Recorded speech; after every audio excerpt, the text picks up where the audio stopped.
I Love You is the second episode of the first season of Everybody Loves Raymond. This is directed by Paul Lazarus. And a little background before I get in with this. I used to be obsessed with Everybody Loves Raymond. I used to binge watch it around about 2009, 2010. And while I've seen bits and pieces of it since then, I haven't sat down to watch it properly in about 12, maybe 13 years. However, I was in America recently over Thanksgiving, and because there's not a lot open on Thanksgiving, I spent a lot of Thanksgiving evening watching back to back Thanksgiving themed episodes of Everybody Loves Raymond. There was a TV channel that just showed them all evening, and it made me really miss the show and made me want to start watching it again. So that's exactly what I'm going to do. And if this episode is anything to go by, I don't remember very much. So that actually works in my favour because that means I don't remember a lot of the jokes, a lot of the punchlines. It's been a very long time and I'm really looking forward to watching and reviewing the episodes. I Love You is a pretty great start. I've reviewed the first episode previously, but this is as far as I got, one episode in.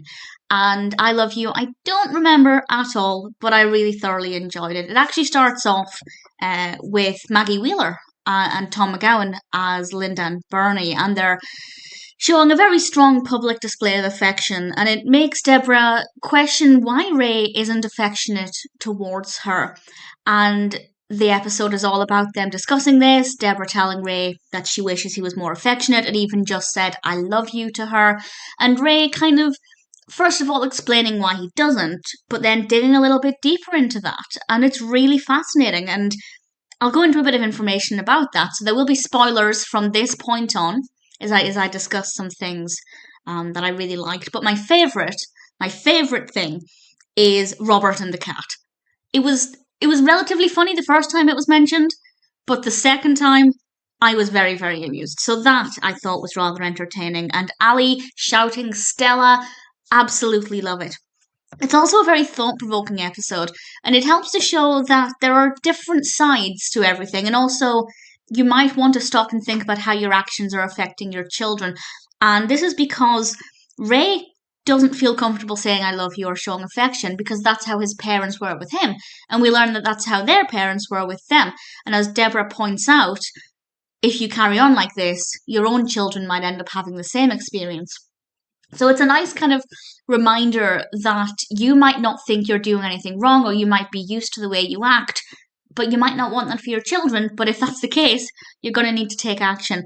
But what I also like about this is it wasn't just a case of completely being on Debra's side and saying, well, Ray never shows affection, he's completely in the wrong, he needs to pull his weight. We absolutely get some of that.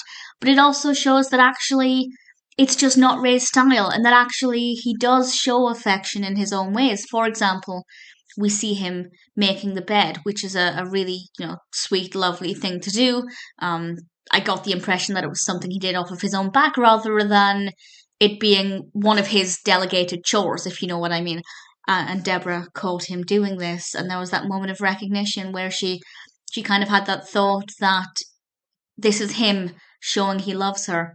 And while I think the episode is particularly aimed at people like Ray, who perhaps struggle with showing affection, to make them aware of how that might affect other people, I think it's also aimed at people like Debra, who perhaps feel the need to be told "I love you," which I think is completely acceptable, but also to encourage them to look at the bigger picture. If their partner struggles to show affection in a traditional way, maybe they do it in other ways, as we see with Ray and making the bed and interacting with the children in a very loving family way. And I think it's got a lot of great angles. I think whatever perspective you're coming at this from, as long as you relate to one of the sides, then there's an opportunity for learning and for growth as well. And I really thoroughly enjoyed it. For me, the height of the comedy definitely came from Robert and the cat.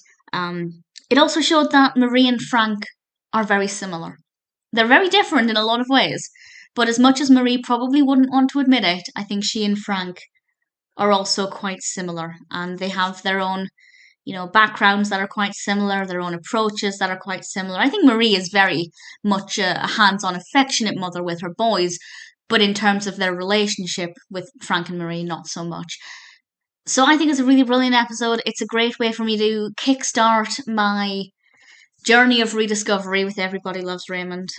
Really thoroughly enjoyed watching the Thanksgiving episodes back to back, but I'm keen to see what I remember, see what memories are jogged. If it's anything to go by with this episode, I don't remember very much, which is good because it means the comedy's just going to hit even more. I'm also keen to see which jokes, if there are jokes that I perhaps wouldn't have got 10, 12, 13 years ago that I will now. So we'll see. Very excited.